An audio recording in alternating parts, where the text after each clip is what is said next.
síndrome del tejido lesionado. También vamos a ver algunos pequeños conceptos. Ya terminamos esta parte de bioenergética, muy rapidita y muy por encimita, pero creo que los conceptos les quedaron claros.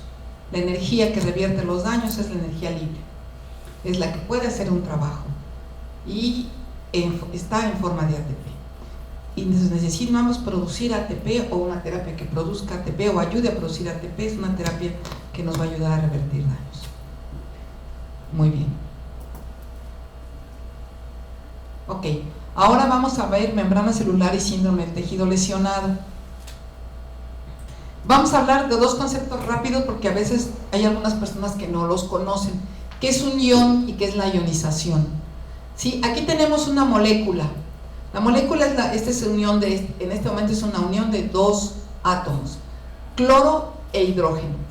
Esta molécula de cloro de hidrógeno, de ácido clorhídrico, es neutra, no tiene ninguna carga, no tiene ningún símbolo aquí, ni menos ni más, ¿sí? Pero si lo ponemos en una solución acuosa, o sea, hacemos una solución de agua, entonces ellos se van a ionizar y entonces tendremos el hidrógeno y el cloro con estos símbolos. Esto quiere decir que el hidrógeno perdió un electrón, que es el único que tiene el pobrecito, y el cloro, que es muy abusivo, se lo llevó, ¿sí? Y entonces por eso quedó con una carga negativa. Estos son los famosos iones. Generalmente están en soluciones. En el cuerpo es como nosotros utilizamos los diferentes elementos como iones generalmente. ¿Sí? El cloro es muy electronegativo, por eso tiene mayor capacidad de atraer electrones, y el hidrógeno generalmente lo pierde. No he visto un H negativo, siempre es positivo. Entonces, estos son los iones. Hay cierta ionización también en el ambiente, sobre todo en la ionosfera, cuando los grandes rayos atraviesan los truenos, crean iones. Así es. Esto se los digo porque, por ejemplo, en el equipo de agua decían que al haber una ionización en el agua, subían los iones por el cuerpo, entraban, salían y jalaban. Iones negativos atraían a los positivos y los positivos a los negativos, y entonces así te curabas. Eso es una gran mentira, ¿sí? Por eso, como es un concepto que no todos conocemos, por eso puse el concepto de iones. Estas son una molécula. La polaridad, una molécula es una propiedad, la polaridad de las moléculas es una propiedad que representa la separación de las cargas eléctricas. Bueno, en el ion, aquí decimos que están cargados eléctricamente, ¿sí? Tienen cargas eléctricas. Bueno, las moléculas, ¿sí? La polaridad esta polaridad representa la separación de las cargas eléctricas. Aquí tenemos moléculas de agua. El oxígeno, que es más electronegativo, jala a los electrones y deja a los hidrógenos. No están separados, vean, pero el hidrógeno tiende a ser positivo y el oxígeno negativo. Entonces, esa es la polaridad de la molécula. Y eso hace que interactúe con otras moléculas, ¿sí? El oxígeno tiende a interactuar con los positivos, con los hidrógenos, y los hidrógenos van a interactuar con el oxígeno. Entonces, esta es una molécula polar. Hay cargas que interactúan, ¿sí? Esta es una molécula polar, hay cargas de interactúan, se llama atracción electrostática, ¿sí? Bueno, ahí están, se ven las moléculas que están interactuando.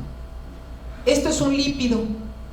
Los lípidos son grasas. Bueno, los lípidos incluyen a las grasas, ¿sí? Estos son carbonos, estos son hidrógenos, son cadenas muy largas. Ya vimos hace rato otros lípidos. Son cadenas muy largas y tienen partes polares y partes no polares. Aquí no hay cargas y aquí sí, por eso están en rojo, ¿sí? Esta parte pueden tener partes polares y no polares. Bueno, los lípidos, estas características de tener partes polares y no polares hacen que formen estas estructuras, ¿sí? Este se llama liposoma, una micela, miren, nada más está por fuera las cabecitas polares y por dentro la parte no polar. En este caso se forma una bicapa, ¿sí? Y aquí tenemos igual una bicapa de lípidos con su parte polar y su parte no polar. Esta parte polar puede interactuar con el agua. Esta parte no polar no es completamente hidrofóbica, no interactúa con el agua, ¿sí? Bueno, a los lípidos a veces se les llama grasas, pero las grasas realmente son un tipo de lípido y vienen de animales generalmente. Y tienen muchas funciones, los lípidos. Son reserva energética, como los triglicéridos. Forman estructuras, ¿sí? Como estas que son bicapas, y son reguladoras también, como hormonas esteroides. Entonces tienen muchas funciones los lípidos, realmente son muy importantes. Aquí tenemos una enzima, estamos hablando de enzimas también, hemos hablado, entonces si vamos a hablar de algo más sobre enzimas, entonces esta es una enzima, y digo, bueno, ¿y esto qué es? Bueno, las enzimas son proteínas generalmente. Ellas, su función es, se le dice que son catalizar reacciones químicas. ¿Y qué hace un catalizador? Pues una reacción hace que sea mucho más rápida, aceleran la velocidad de una reacción química. Entonces, ellas intervienen en muchas reacciones químicas dentro del cuerpo. Por eso, ese es su valor. Entonces, se los digo porque son conceptos que pueden no conocer. Entonces, esa es una enzima, ¿sí? Y es de naturaleza proteica. Y todo esto que ustedes ven es tan bonito, así todos estos pliegues y tirabuzones, tienen que ver con la estructura de organización, la organización de las proteínas. Esta es una estructura primaria de proteínas, es una secuencia de aminoácidos. Cada una de estas bolitas es un aminoácido, ¿sí? Cuando una de ellas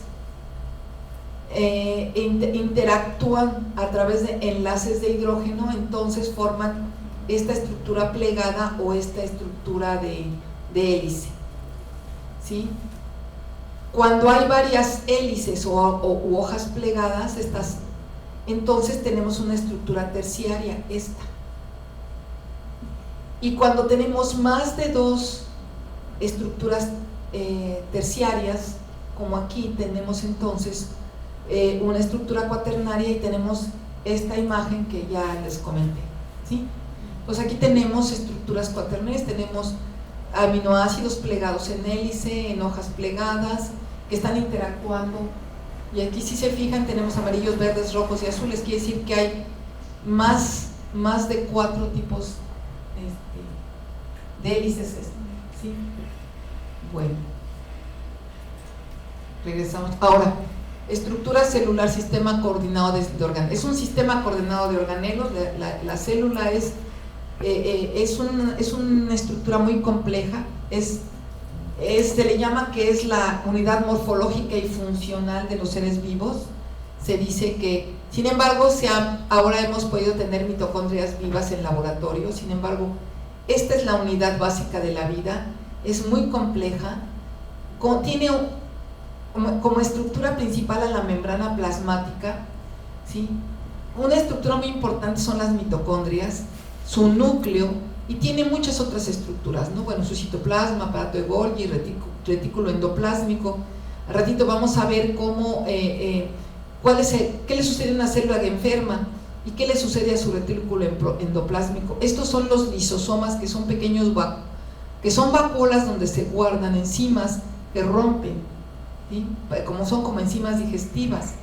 Estos son ribosomas. Entonces es importante que ustedes los vean, porque cuando hablemos de que los lisosomas se hinchan y se rompen, pues sí quiero que sepan de qué se trata, ¿no? O que el retículo endoplásmico se hincha, o que las mitocondrias se destruyen. Y aquí estamos viendo una estructura muy importante. Esta estructura es tan importante que fue de las primeras que se formaron antes de ser células, que eran ¿cómo se llamaban estos?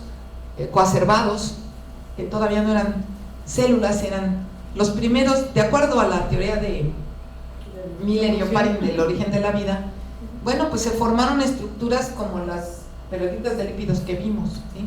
Entonces, por eso se establece que la membrana celular es de las estructuras más importantes que existen en la célula, y que los daños en esta estructura o su problema de funcionamiento puede poner en peligro la vida de la célula, ¿sí? O sea, y es la donde les digo que llega el ácido araquidónico y le da mantenimiento, vaya, ahí se inserta y como que la renueva, ¿sí? El ácido araquidónico de los huevos, de la yema de huevos, ¿sí se acuerdan? Sí. Bueno, entonces, en esta membrana celular que ustedes están viendo, bueno, tenemos proteínas, estas azules, que son, pues, por ejemplo, en este caso es un canal, es una proteína de transporte. Tenemos esta estructura en verde, que son glucolípidos, son glicolípidos. Tenemos colesterol, que es estas estructuras amarillitas. Tenemos proteínas periféricas, que estas proteínas pueden funcionar como receptores. O bueno, los receptores son en sí las coronitas estas, pero que son carbohidratos, pero pueden estar unidas a ella. Este es un receptor unido a esta proteína periférica. Tenemos proteínas integrales, tenemos filamentos del citoesqueleto, y aquí, como ven, pues tienen sus colitas hidrofóbicas y sus cabecitas hidrofílicas, o sea, son afines al agua, y aquí no son afines al agua, ¿sí? Esta es la estructura en general. Este modelo se le llama modelo de mosaico fluido. Fue propuesto en 1972 por Singer y Gart Nicholson, y si ustedes se ponen a pensar que el modelo celular se propone desde 1830 y tantos, 38, conocer la estructura del mosaico fluido hasta los 72 es mucho tiempo, ¿no? Desconocíamos, pensamos que era una simple membranita, y no, es una estructura fundamental de la célula,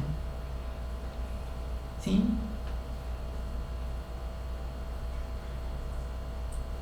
Aquí incluso se sabe que hay elementos estáticos y hay elementos móviles en la membrana. O sea, estas estructuras pueden fluir. De hecho, por ahí tengo una diapositiva que fluyen, ¿no?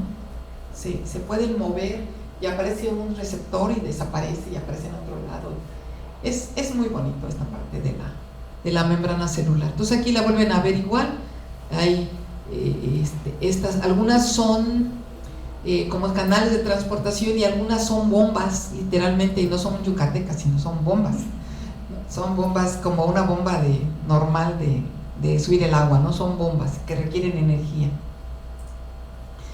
Aquí incluso, miren, los lípidos tienen una cabecita grande y una colita larga, o una cabecita pequeña, que acuérdense que son cabezas polares, dos colitas o chiquitas. Eso le da estructura, y eso hace que también haya cierta asimetría en las capas, y movilidad y conformación, ¿no? O sea, la célula no es una pelota así, sino tiene formas. Entonces, y también contribuye a que haya señalización celular, o sea, las células se comunican con las de al lado a través de señales.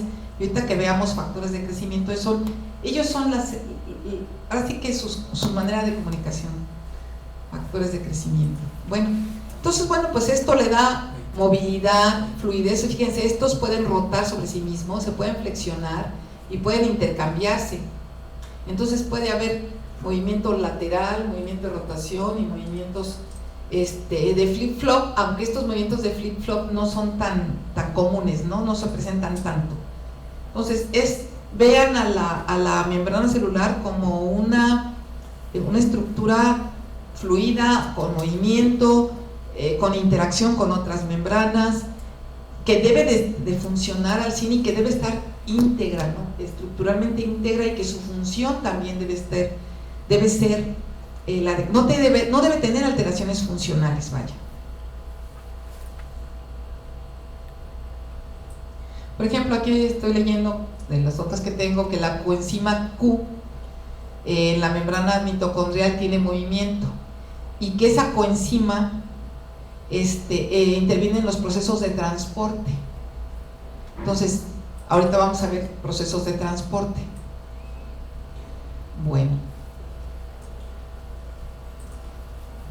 entonces ya sabemos, ¿no? Los lípidos le confieren movimiento, o sea, le confieren dinamismo por su movilidad, su fluidez y su asimetría. Bueno, ¿y qué con eso? Aquí seguimos. También las proteínas, aquí hablamos de proteínas, otra vez las proteínas, hay más o menos un 20% de porcentaje de proteínas, por ejemplo, en la mielina de las neuronas, y por ejemplo, ya hay un 70% de proteínas, de estas proteínas en la membrana de que están las mitocondrias. ¿Sí? Entonces, estas también son estructuras muy importantes. Estas funcionan, les digo, como bombas, como transportadores, funcionan como receptores, funcionan, tienen muchas funciones las proteínas dentro de la membrana celular. Son conectoras, conectan a la membrana con la matriz extracelular, son receptoras, son enzimas, ya vimos que es una enzima, o sea, aceleran procesos, reacciones químicas, son por eso enzimas. ¿Sí? Tienen, por ejemplo, también tienen funciones de reconocimiento y de adhesión. ¿Sí? Entonces, por eso son tan importantes las proteínas. Bueno, aquí tenemos estas son fibroblastos y aquí quisiera que visualicen a las células como, no son algo aislado, son un sistema muy completo que interactúa con su entorno, que interactúa con las otras células y que tienen una dinámica muy compleja, tienen comunicación y señalización. Porque nosotros nos hemos acostumbrado que a nosotros nos dicen, estás enfermo del riñón, y dicen, no, pues uno se imagina el riñón a lo mejor achicharrado, chiquito, seco, no sé, pero no se imagina uno a sus células y son las que están enfermas realmente. O tienes un problema hepático y dices, pues estaré inflamado, y te imaginas al hígado inflamado, a lo mejor ni te lo imaginas, pero la realidad es que quienes están enfermas son las células. Y hay algo que les voy a adelantar. Resulta que cuando las células se enferman, dejan de hacer su función especializada, eso es la enfermedad. Pero además, si tú analizas, vamos a pensar que tú tuvieras un codo enfermo, ¿no? Entonces sacamos una célula de ahí y las analizamos. Le duele su brazo. Y yo tengo un problema de riñón, lagarto, ¿no? Entonces, si nosotros analizamos esas células, nos vamos a dar cuenta que la alteración metabólica que tienen o la alteración bioquímica que tienen es similar, no importa a qué se dediquen, lo que tienen son funciones diferentes. Entonces, cuando dejan de hacer su función, lo que el médico ve es que hay una función que ya no está sucediendo y entonces ya no está filtrando ese riñón. ¿Sí? Y entonces, él ve signos y te da un diagnóstico, pero realmente las células están enfermas de la misma forma que se enfermaron las tuyas, que te duele el codo, y a ti que te duele aquí ¿la qué? La clavícula, y a lo mejor alguien más que por ahí tiene otra cosa. Entonces, si uno logra reactivar la función celular, si la medicina que tú tienes reactiva la función celular, entonces van a desaparecer los signos. Yo no estoy filtrando mi riñón, bueno, pues voy a tener intoxicación, cansancio, probablemente estoy a estar hinchada, los pies se me van a hinchar, ¿no? Pero si el riñón vuelve a funcionar, pues van a desaparecer los signos. Y realmente lo que hice fue, o sea, lo que hay que es curar a la célula. ¿Sí? Bueno, aquí están las funciones de la membrana celular. Bueno, pues le permite producir respuestas a estímulos, o sea, la comunica, ¿sí? Le da estructura a la célula también, comunica a la célula con otras células, le da estructura, le permite mantener su medio interno diferente al medio externo, ¿sí? Y controlar la entrada, gracias, y salida de sustancias, ¿sí? Ella es, la membrana celular es permeable pero selectiva, no entra cualquiera. Es como los cadeneros de los antros, solamente entra quien ella dice, ¿no? Bueno. Si está sana, porque si no, entra lo que sea. Ah, sí, si tiene problemas, bueno, ahí ya vamos a ver ahorita cuando la membrana celular está alterada, ¿sí? Entonces le da forma, es una barrera de permeabilidad, la relaciona con su medio externo y le permite producir respuestas a estímulos externos. Por ejemplo, va a producir factores de crecimiento, hormonas, y le permite el paso de sustancia a través de ella porque tiene una permeabilidad selectiva y tiene canales y compuertas específicas que son estas proteínas que vimos, ¿sí? Aprendes este nombre, factores de crecimiento, son la clave de la medicina regenerativa. Y aquí tenemos su permeabilidad. Es, por ejemplo, es hidrofóbica, o sea, permite y no el paso de agua dependiendo, ¿no? De manera normal no lo permite, o sea, no atraviesa el agua. Sin embargo, en algunos procesos permite la entrada de agua, ¿no? Cuando hay, es muy permeable a oxígeno, a CO2, a NO, a monóxido de carbono, a nitrógeno, a monóxido de ácido nítrico, es óxido nítrico, ¿no? O nitroso, porque es NO, o es NO2, es óxido nitroso. Bueno, es permeable a pequeñas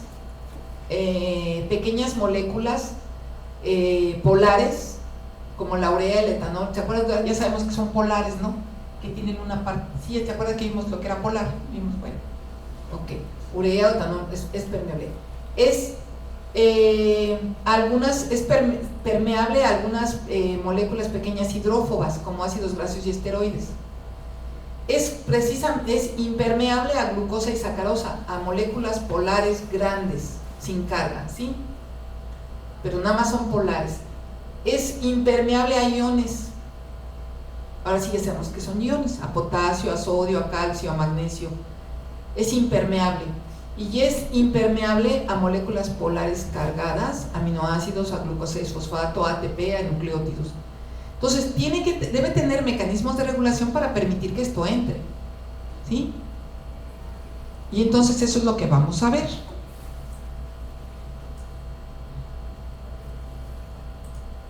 ¿Sí? Hay diferentes tipos de transporte, precisamente para que estas moléculas puedan entrar. Y por eso te decimos que tiene una permeabilidad selectiva, ¿sí? Tenemos transporte pasivo, que es difusión simple. La difusión es únicamente el paso, nada más por la pura diferencia de concentraciones, es la distribución en ambos lados de una membrana o en un mismo vasito,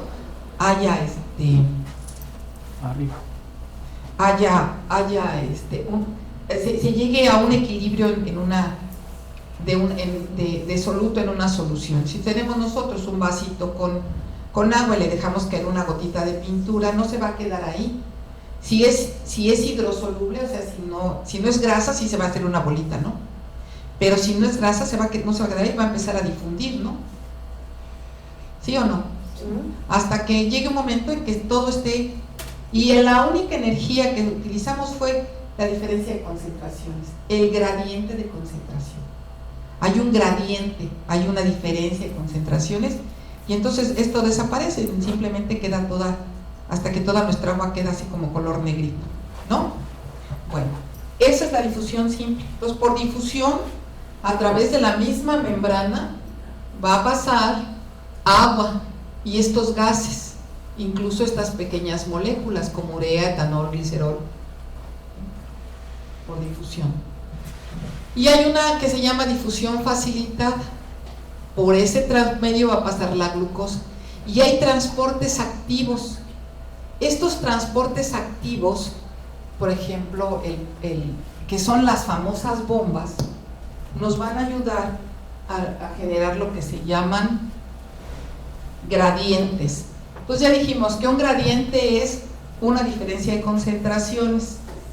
Aquí tenemos una membranita que es porosa, y aquí tenemos una concentración muy alta de algo.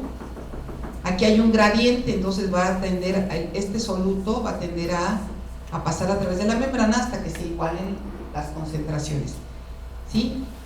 Pero las bombas nos van a ayudar al revés, si tenemos en ambos lados la misma concentración, a través de energía nos va a permitir que el soluto pase a través de esa membrana en contra del gradiente hasta formar otra vez concentrado de un lado y del otro no. Por eso es lo que significa genera gradientes iónicos, ¿sí? Para eso nos sirve. No se me desesperen, ya verán que todo lo vamos a amarrar en un solo concepto. Bueno, aquí tenemos la difusión simple, gota de colorante, empieza a difundir hasta que se dispersa. Si fuese a través de una membrana, igual, pasa a través de la membrana y de la zona de mayor concentración a la zona de menor concentración. Aquí hay un gradiente, de concentraciones, ¿sí? Bueno, aquí esta es muy bonita, me gusta porque está animada, son diferentes tipos de transporte a través de la bicapa. Por ejemplo, las anestesias pasan así. Una difusión facilitada, se utiliza una proteína que nos ayuda a pasar. Sí, aquí tenemos, esta es una molécula transportadora. Esta proteína, ¿no?, que translocadora, incluso ellas cambian su conformación para poder pasar, se van moviendo así, ya se cansaron. Y ahorita nos vamos a ir a comer. Ya se cansó. Bueno, ya nos faltan 15 minutos y nos vamos a comer. Bueno, y descansamos 2 horas también para los que están en internet. Y aquí, como ustedes ven, esta proteína, utilizando energía que es ATP, va a ayudar a salir a esta molécula en contra del gradiente, en contra de la concentración. ¿Sí lo ven? Y esta es la bomba, es un transporte activo. Entonces, aquí hay algo que quiero explicarles. Bueno, a ver si voy a explicarlo con la siguiente, con esta. Resulta que hay también estos tipos de transporte a través de una proteína. Esta proteína puede transportar un solo átomo, una sola molécula, se le llama uniporte. Pero en ocasiones esta proteína puede transportar una molécula que atrae, que además jala a otra, ¿sí? Se llama simporte. Hacen un trabajo, o bien a través de esta proteína una molécula puede salir y la otra puede entrar, se llama antiporter. Son trabajos, es un transporte acoplado, ¿sí? Entonces esto es importante porque ahorita vamos a ver al sodio que hace un trabajo de cotransportador o de simportador con la glucosa y de antitransportador con el calcio. Y que es muy importante porque cuando esto se altera es cuando ahí tenemos una célula enferma. Bueno, ahí tenemos otra vez proteínas por su transporte, ¿no? Tenemos difusión mediada por canal, difusión mediada por transportador y transporte activo. Entonces esto ya está más que claro. Ahora, ¿qué son los electrolitos? Pues bueno, son soluciones. Es una solución de iones que son capaces de conducir corriente eléctrica. En la terapia de pies lo que tenemos es un electrolito. Cuando tenemos esa solución salina es un electrolito. Puede conducir corriente eléctrica. Estos electrolitos participan en los procesos fisiológicos del cuerpo, ¿sí? Cada uno de ellos tiene una concentración característica tanto en plasma como en plasma sanguíneo como en el líquido intersticial y dentro del líquido celular. O sea, entre células y células hay una concentración característica que debe mantenerse. Regulan osmolaridad, concentración de partículas en plasma sanguíneo y otros líquidos. También determinan qué tan hidratados estamos y el pH del cuerpo. Y aquí la cosa más importante es que la correcta relación entre el interior y el exterior de la célula entre estos electrolitos es de importancia crítica para el metabolismo del cuerpo y su normal funcionamiento. O sea, ellos, el sodio, el potasio, el calcio, el magnesio, el cloro, deben tener una relación entre el interior y el exterior, ¿sí?, correcta, ya que de eso depende el metabolismo. ¿Me explico? Bueno, ¿quiénes son sodio, potasio, calcio, magnesio, cloruro, fósforo? Y no se encuentran en equilibrio. ¿Se acuerdan que quedamos en eso? Que aquí en los tejidos vivos no se encuentran en equilibrio. Entonces, cuando dicen, es que estos se enferman porque no estaban en equilibrio. No, si estás en equilibrio te mueres, ¿no? El cuerpo utiliza la energía para que se mantengan en la relación correcta, como tienen que estar, pero no pueden estar, o sea, no tenemos que permitir que difundan y ya estamos en equilibrio porque nos morimos. Bueno, entonces, aquí tenemos los iones más importantes de estos electrolitos en el cuerpo: el sodio y el potasio, ¿sí? El sodio, obviamente nuestras fuentes son cloruro de sodio, todos los famosos conservadores que le ponen a los alimentos, ¿sí?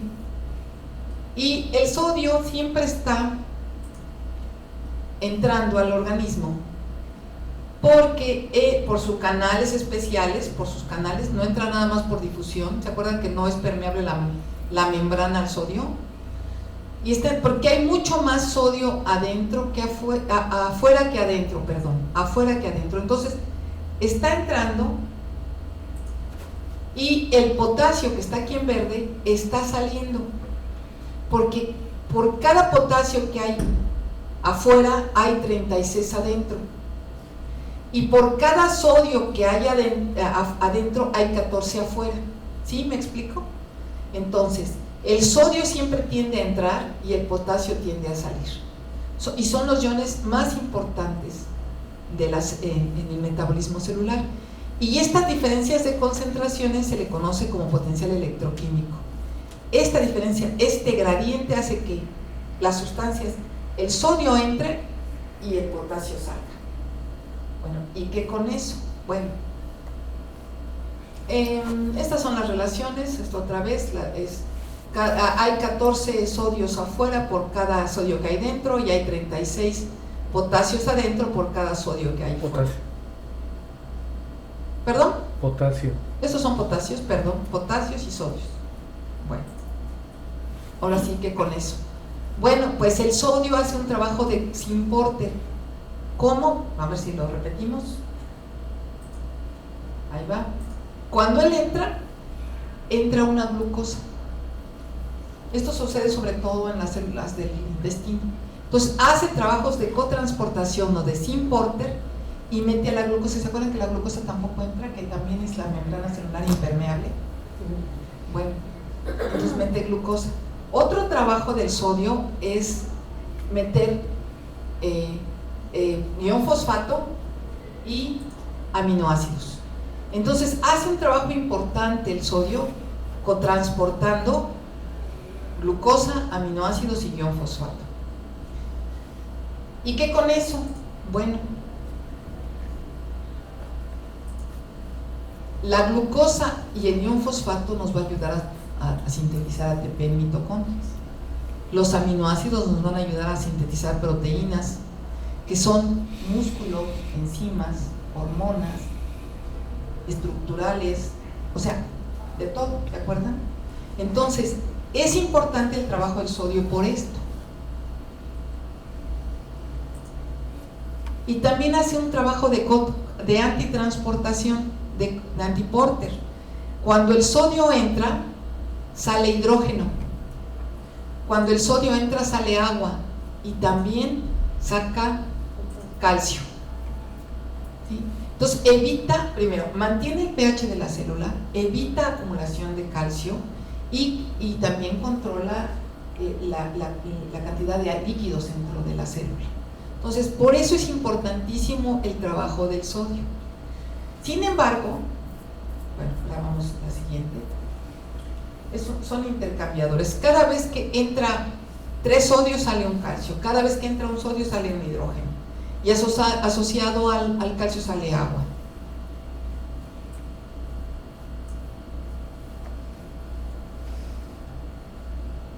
No les voy a hablar mucho técnico porque si no, otra vez que con eso.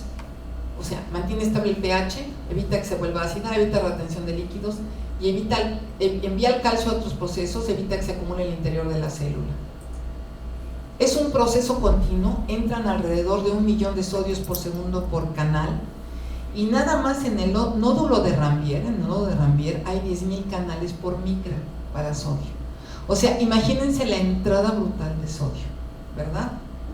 Aquí tenemos el nodo de Ranvier para que lo conozcan. Este es una neurona, este es su axón, estas son sus dendritas, este es su soma, su núcleo, y aquí están los nodos. Aquí va brincando el impulso nervioso siempre.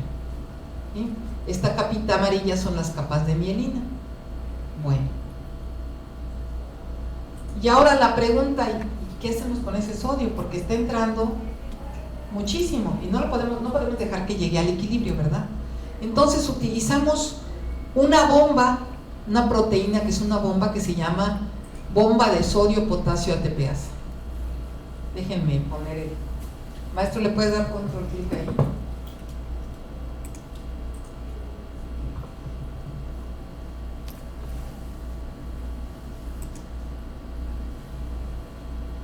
Ahora, permítame un momento, detente.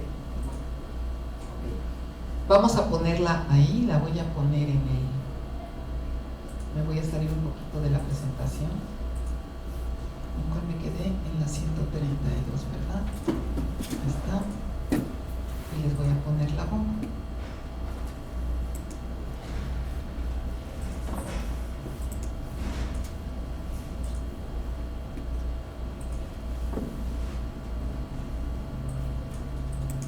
¿Listo, maestro? No. Debe tener sonido, disculpe.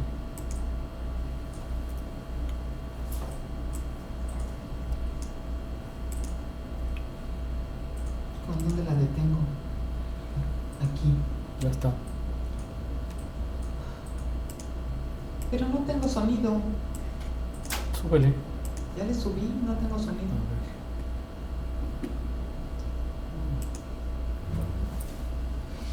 A ver.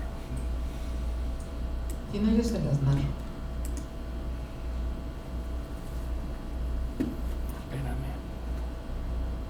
Un segundo, este es bonito.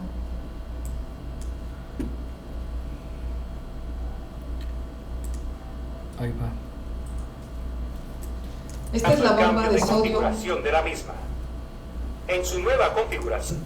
Desde el principio. Desde el maestro. principio, perdón. Tú me dices y yo también empiezo ahí. Listo. ¿Ya? Ya. Ahí voy. La bomba sodio-potasio es un mecanismo activo de transporte dirigido por la degradación del ATP y se produce a través de una serie de cambios configuracionales en una proteína transmembrana. 3 iones de sodio se unen al lado citoplásmico de la proteína, provocando el cambio de configuración de la misma. En su nueva configuración, la molécula se fosforila a expensas de una molécula de ATP. El proceso de fosforilación provoca un segundo cambio de configuración que desplaza a los 3 iones de sodio a través de la membrana. En esta nueva configuración, la proteína tiene muy poca afinidad por los iones de sodio y los 3 iones de sodio unidos se separan de la proteína y se esparcen en el fluido extracelular. La nueva configuración presenta una gran afinidad por los iones de potasio, 2 de los cuales se unen al lado extracelular de la proteína. A continuación, el fosfato unido a la proteína se separa y ésta vuelve a su configuración original, exponiendo los 2 iones de potasio al citoplasma del interior de la célula. Esta configuración tiene muy poca afinidad con los iones de potasio, de manera que los 2 iones de potasio unidos se separan de la proteína y se esparcen en el interior de la célula. Ok. Ahorita volvemos a la...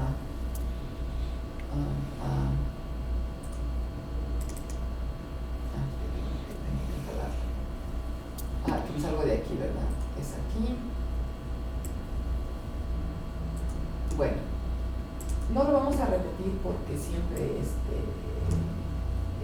tenemos que terminar, pero y les digo que está comprimido. Esta bomba la vamos a ver de nuevo aquí. Ya, maestro, ya estás. Tú me dices. Aquí ya. Tú me dices, ¿sí? Adelante. Ok, aquí está nuevamente la bomba. Como ustedes ven, aquí tenemos al sodio, aquí tenemos al potasio. Están entrando 1 millón de sodios por segundo por canal y tenemos que sacarlos. Y los vamos a sacar a través de esta proteína que se llama ATPasa con sodio-potasio o sodio-potasio ATPasa. Es una bomba y es... ATPasa significa que utilizamos una enzima que rompe el ATP, ¿sí? Y bueno, lo que hace esta ATPasa, si le damos clic, es precisamente en esta forma, en esta conformación de la proteína, es afín al sodio. El sodio se llega a ese lugar donde le toca estar y entonces esto hace que se fosforile. Ahí está, ya perdió un fosfato, ya tenemos ADP y nos queda aquí un fosfato. Ya usamos aquí, ¿se acuerdan? 7.8 kilocalorías. Eso hace que cambie esto hace que cambie la conformación, que no configuración, sino conformación de la proteína y queda expuesta hacia afuera. Esto hace que sea poco afín al sodio. Por lo tanto, el sodio se desprende y es muy afín al potasio. ¿Se acuerdan que también está saliendo mucho potasio? Hay que meterlo. Ahí lo metimos. ¿Sí? Y entonces se desfosforila y cambia su conformación, haciendo que se abra hacia adentro, hacia adentro de la célula, y esta nueva forma hace que que salgan los potasios y que entonces hacemos todo el transporte. Esa es la bomba de sodio, potasio, ATPasa, y ese es el mecanismo con el cual vamos a estar revirtiendo ese millón de sodios por segundo por canal, nada más que por cada millón de sodios necesitamos 300.000 ATPs. Y entonces hay que tener los ATPs. Si no, el cuerpo dice, a ver, espérame, tienes una infección aquí, pero yo necesito que respires, o sea, necesito que cumplas las funciones vitales. Y yo no estoy produciendo suficiente ATP porque tengo una muy mala dieta. Entonces, pues yo voy a que sigas viviendo y ahí la herida se va a quedar. No tengo manera de revertirlo, ¿me explico? Entonces, esta es la bomba, esto es importante. Hay otro concepto también que es importante, ya nos falta muy poquito, vamos a darle... ¿Cuánto nos falta, maestro? Es que no quisiera cortar. Son 5 para las 2. Bueno, vamos a hablar de potencial de acción, es muy rápido, de potencial de reposo transmembrana. ¿Qué significa esto? Bueno, esta es una membrana celular. Aquí le pusieron esos son unos microelectrodos con un aparatito que mide voltaje. Es un voltmetro de alta impedancia. Bueno, entonces estos microelectrodos ahí los pusieron y se dieron cuenta que sí hay un voltaje. Se dieron cuenta que la célula es mucho más negativa adentro que afuera. ¿Y esto por qué? Porque acuérdense que tenemos iones y los iones tienen carga, ¿se acuerdan? Entonces, si nosotros medimos, vemos que es mucho más negativa adentro que afuera en reposo, y a este valor se le llamó potencial de reposo transmembrana, que tiene que ver con los iones y tiene que ver con el sodio y el potasio. Bueno, generalmente este potencial de reposo transmembrana se dice que es entre menos 60 y menos 90 milivolts. Sin embargo, hay otros valores que se han medido, sobre todo Clarence Cohn los midió, y en un artículo que le ofrece al doctor Sodi le dice: he encontrado que la diáfisis de los huesos largos, su potencial de reposo transmembrana es de 4 milivolts. O sea, que si regresamos, a ver si lo tengo graficado o no. Bueno, está más cerca del cero, ¿no? Imagínense un eje coordenado y grafica 0, menos 1, menos 2, menos 3, menos 4, menos 100. Y arriba 1, 2, 3, 4, 5, 6, ¿no? Así 1, 2, hasta 100. Bueno, el potencial de reposo transmembrana se encuentra mucho más cerca del cero que las fibras del corazón, el músculo, que está en menos 90 milivolts. Las células beta del páncreas están en menos 20, células gástricas menos 50, y bueno, aquí están todos estos valores. Y esto estamos hablando de una célula sana. Este es en reposo, este es su potencial de reposo transmembranal en milivolts. Bueno, Clarence Cohn hizo varios estudios también, incluso con tejido en cáncer, y él dice: hay una correlación significativa entre el nivel de potencial eléctrico transmembranal y la intensidad reproductiva de las células, ¿sí? O sea, las neuronas que están en menos 90 milivolts no se reproducen tan rápido, por ejemplo, como la diáfisis de los huesos largos, que tienen menos 4 milivolts. Ese valor del potencial de reposo transmembranal tiene que ver con la actividad mitótica, con la reproducción celular, ¿sí? A menor potencial hay mayor la actividad celular, que puede ser normal, no forzosamente es cáncer, ¿sí? También algunos sistemas enzimáticos son sensibles a esta relación sodio-potasio, ¿sí? De potasio y de sodio.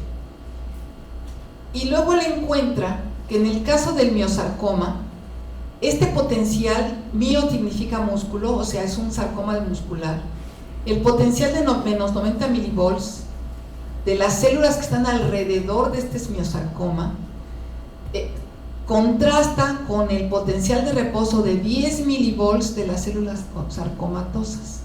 O sea, un cáncer tiene alterado su potencial de reposo transmembranal, ¿sí? Una célula cancerosa, en lugar de estar en menos 90, puede estar en menos 10 milivolts de manera permanente, ¿me explico? Potencial de reposo Transmembranal. Ajá. Acuérdense que lo vimos de aquí de que, porque medimos a través de la membrana, o sea, medimos afuera y adentro de la membrana. Bueno, y entonces dice Clarence, ¿sí? Él dice que las células cancerosas están permanentemente despolarizadas, ¿sí? La célula cancerosa está, o sea, no está donde tiene que estar su potencial de reposo, sino al ir acercándose al cero, se está despolarizando, porque su potencial de reposo debería ser 90. ¿Sí? ¿Sí me explico? Si voy rápido, deténganme, porque como yo ya me lo sé, quiero seguirlo diciendo rapidito. Y entonces vamos a llegar a este concepto de patogénesis del tejido lesionado. Benjamin Trump, Jorge,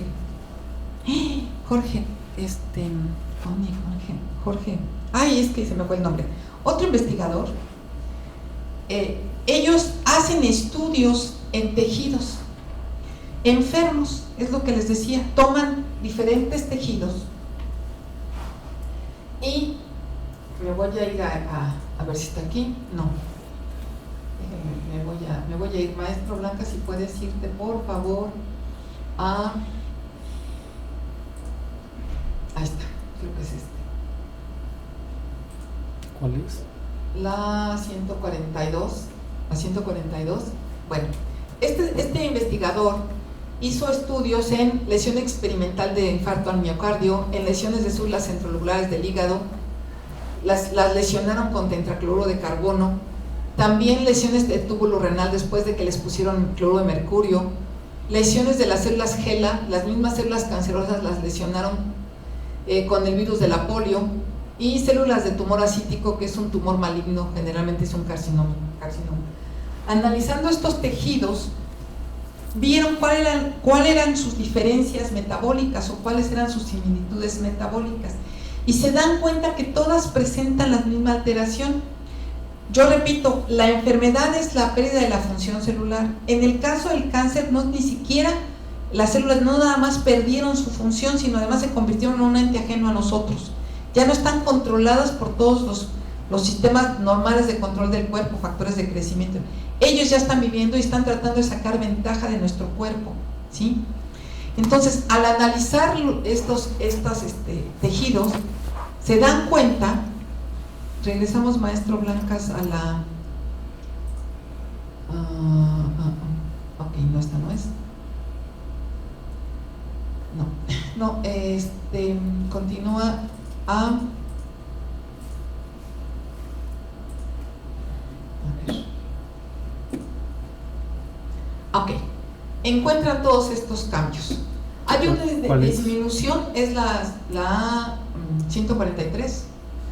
Hay una disminución en la síntesis de ATP con incremento del ADP. O sea, la relación ADP-ATP se incrementa. ¿Por qué? Porque hay mayor ADP. Disminuye el ATP, lo cual es muy malo porque es el que nos va a ayudar a revertir daños. También hay activación de la glucólisis anaerobia con disminución del pH, eso quiere decir que se vuelve más ácida. Pobre actividad de la bomba de sodio, esa bomba que nosotros vimos. Y no es que esté pobre, está saturada, ¿sí? Eso quiere decir que no está sacando al sodio como lo debe sacar. Eso habla de que hay mucho sodio dentro de la célula, ¿sí? Hay dilatación del retículo endoplásmico, ¿se acuerdan que vieron cuál es el retículo? Hay una contracción de las mitocondrias, ¿sí? Y después se hinchan. Eso quiere decir que nuestra fábrica de ATP está dañada, entonces menos ATP vamos a tener. También vamos a tener una hinchazón celular que va a empezar a tener protusiones en la membrana celular. ¿Y qué dijimos de la membrana? Que debe estar íntegra, porque es muy malo que a una célula se le dañe su membrana, ya sea física o funcionalmente. Vamos a tener también aumento de la permeabilidad en la membrana, pero de manera descontrolada. Ya no va a ser selectiva. Las mitocondrias alcanzan un gran tamaño y las hidrolasas lisosómicas aumentan en su interior. ¿Se acuerdan de los lisosomas? Bueno, pues ellas se empiezan a romper y empieza a haber sustancias que rompen ahí de manera indiscriminada. Estas proteínas no se alcanzan a desprender de los lisosomas y se desnaturalizan. Estos lisosomas también destruyen a las proteínas, en pocas palabras. El calcio invade las mitocondrias y forma depósitos de calcio, de fosfato de calcio. Y eso a mí me llamó mucho la atención y yo siempre estaba preguntándome, porque una vez me dijeron de un familiar que por desgracia falleció, es que casi la mitad de su corazón estaba calcificado. ¿Cómo? ¿Por qué? Ahora lo entendí. Empieza a haber depósitos de calcio, estos riñones que se secan. Lo que pasa es que está pasando esto, ¿sí? Hay depósitos de calcio y las mitocondrias, que son nuestras salvadoras, pues ya no nos sirven de mucho, ¿no? Se llenan de material floculado. El material floculado es algo así como la clara de huevo que metimos, el huevo que metimos a cocer. ¿La han visto cómo se hace? ¿Sí? Esa es floculación. Eso le sucede a los coloides. Los coloides es un cuarto estado de la materia, que no es ni líquido ni sólido, es como la sangre, como la clara de huevo, algo así como la gelatina. Pero si ustedes, el cerebro incluso, por eso a los niños no les debe subir mucho, bueno, la temperatura, pues se floculan, se cuecen, ¿no? La sangre. Bueno, ok. La membrana forma envolturas alrededor de algunos organelos, o sea, ya tenemos un daño tremendo en membrana. Las hidrolasas lisosómicas atacan y destruyen diversas estructuras celulares, o sea, ella es una cosa terrible, desordenada, se altera el potencial de reposo transmembranal permanentemente. No quiere decir que el potencial de reposo o sea, que el potencial siempre sea el mismo. Hay unos cambios de potencial, pero controlados. Pero cuando la célula está en reposo y está alterado su potencial, es que la célula está enferma. ¿Y se debe a qué? ¿A qué se puede deber? Me voy a regresar a una diapositiva que es aquí. No, ahorita te digo cuál, maestro.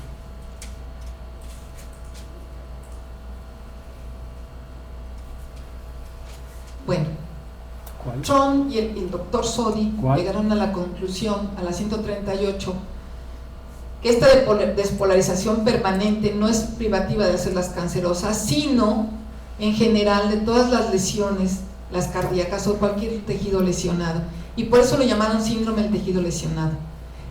Benjamin Tron era un patólogo, ya falleció, ayer precisamente estaba yo leyendo su biografía, ya falleció, y él hizo estudios precisamente mucho con esto y con calcio, o sea, con las alteraciones en la relación de calcio también. Tener estas variaciones crónicas indica que la célula está enferma. Si el potencial sigue variando y llega a cero, se produce la muerte celular. En otras palabras, en las enfermedades el potencial de reposo transmembrana aparece alterado respecto a la normalidad. Cuando un tejido se encuentra lesionado, el potencial de reposo transmembranal se encuentra alterado y la concentración de sodio dentro de las células es anormalmente alta, ¿sí? Ya perdimos esa relación de 14:1, se altera. Por lo tanto, ¿A qué se debe también esto? Se tiene la idea, y hay un artículo muy interesante entre relación de consumo de sodio y cáncer, a esta ingesta de sodio en la dieta. Puede ser golpes, pueden ser infecciones, todo eso puede alterar, ¿sí? Pero cuando es crónico, cuando es algo que vamos acumulando en los años, igual que el que decía que porque no sabía por qué el refresco le hacía daño si toda su vida había tomado refresco, ¿no? Y tenía diabetes, ¿no? Entonces lo mismo sucede, tenemos un consumo muy alto de sodio en la dieta y muy pobre en potasio. Generalmente lo normal sería de consumir de 1.6 a 3 gramos de sodio por día. Según la Profeco consumimos los hombres 9 gramos y las mujeres 7. Según la Sociedad Mexicana de Tratamiento Metabólico estamos consumiendo 15 gramos de sal por día, entre lo que comemos en la comida más lo que comemos en el pan, en los aditivos, los consomés, la salsa de soya, la cápsula mayonesa, todo lo que ustedes quieran, los conservadores. Y según el doctor Adrián Tirado de Guadalajara, de Medicina Integrativa, él dice que llegan a consumir hasta 50 gramos de sal por día. Entonces, imagínense, si requerimos de 1.6 a 3 gramos, imagínense lo que estamos consumiendo. Y eso nos está alterando la relación de iones. Y la alteración, aquí tenemos otras causas, también los excesos o las carencias. Todos los tóxicos pueden ser excesos o carencias, ¿no? Bueno, esto ya lo vimos. Cuando uno, Dime. Que una persona conocida se acaba de hacer estudios y le dijeron que estaba bajo en sodio, pero realmente su dieta es normal de sodio. Tendrían que analizarlo, pero a lo mejor su dieta come normal, come como tú, como yo, como todos los que consumimos comida normal, y debe de estar consumiendo como todos alrededor de unos 15 gramos o de entre 3 y 15, porque es lo que... Pero el resultado bajo en sodio. Habría que hacer un análisis de que a lo mejor está perdiendo mucho a través del riñón, ¿sí? Ahí habría que ver por qué se hizo los estudios y qué salió, colesterol. Y ya hay que revisar riñón, probablemente, ¿sí? Pero definitivamente sí debemos manejar una dieta baja, una dieta normal de sodio, no baja en sodio, sino normal de sodio, ¿no? Baja en sodio es si tuvieras menos de 1.6 gramos consumidos al día, porque 1.6 gramos, que corresponde a un cuarto de cucharadita de sal, te aporta 500 miligramos de sodio. O sea, 1.6 gramos de cloruro de sodio te aportan 500 miligramos de sodio, y eso es lo que perdemos en el sudor, en la excreción por la orina, es lo que perdemos todos los días, ¿sí? Y eso es lo que tenemos que recuperar. Entonces, abajo de eso sí sería una dieta baja en sodio, pero una dieta normal debería ser de 1.6 gramos a 3 gramos de cloruro de sodio. Si te comes un bolillo, ya te comiste lo que te correspondía de ese día, y más, ¿sí? Entonces, conclusiones, y de aquí nos vamos a comer y regresamos. Esperemos una hora, ¿sí? Una hora, porque sí todavía nos falta y sí quiero dárselos. Perdón por ser tan técnica, pero voy a aprender a ser más ruda. Bueno, conclusiones. Los cambios en la relación de iones dentro y fuera de la célula son ellos mismos factores patogénicos y no meros acompañantes del tejido lesionado, ¿sí? Las células enfermas están permanentemente despolarizadas y recordemos que la enfermedad se define como la disminución o pérdida de la función celular. Una célula que no hace su función, entonces el médico lo ve con signos, ¿sí? Entonces, esta es la conclusión. La bomba de sodio no se estropea, lo que hace es que se satura. Es como querer subir agua al tinaco pero no abre las llaves. Llega un momento que se empieza a desbordar, ¿no? Y no es que la llave esté tapada, sino que simplemente pues no hay salida suficiente de agua para que no se desborde el tanque, ¿no? Eso es lo que pasa, o sea, le metes más de lo que puedes sacar. Y ahorita regresamos, ya les explico exactamente qué hacen los campos y luego los efectos biológicos y la aplicación clínica. ¿Sí? Sí, porque lo importante es ver cuánto le pones. Sí, pero si no les doy esto, vean ustedes, no saben qué hacen. Cuando si van con un médico, le quieren platicar a un paciente, o los médicos dicen, pues es que la señora dice que desinflama, pero yo no tengo la menor idea por qué, ¿sí? La otra cuestión es que que si no les doy esto tampoco pueden explicarle a nadie qué hace. O sea, y aquí me acuesto y no siento nada, ¿qué me está haciendo? ¿Sí? Y por eso es todo esto. O sea, la idea es darles, ¿te acuerdan? Las bases biofísicas muy claras de cómo funciona. Y esto en México nadie lo ha manejado. Y yo siento, bueno, de hecho, buscando información, no está compendiado de esta forma. Esto nosotros lo hemos ido creando a base de toda la investigación que hemos hecho. Bueno, quedamos aquí, detenemos aquí.